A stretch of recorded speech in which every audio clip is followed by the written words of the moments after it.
आगे माई भांगिया के नींदिया में सुताले महादेव।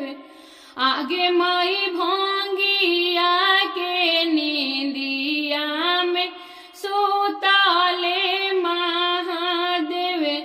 आगे माई सब धनवाले गईले चोरावाना।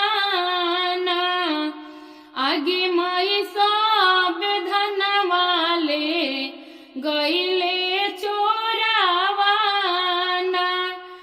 आगे माई धनवा में धनवा शिव के त्रिशूल डमरुआना।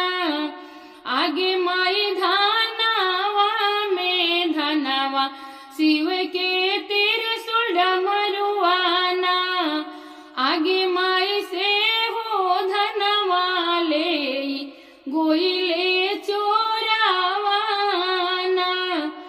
आगे माई भांगिया के नींदिया में सुताले महादेव। आगे माई आई सने ऊंची हम कतहु न देखनी ना। आगे माई बासा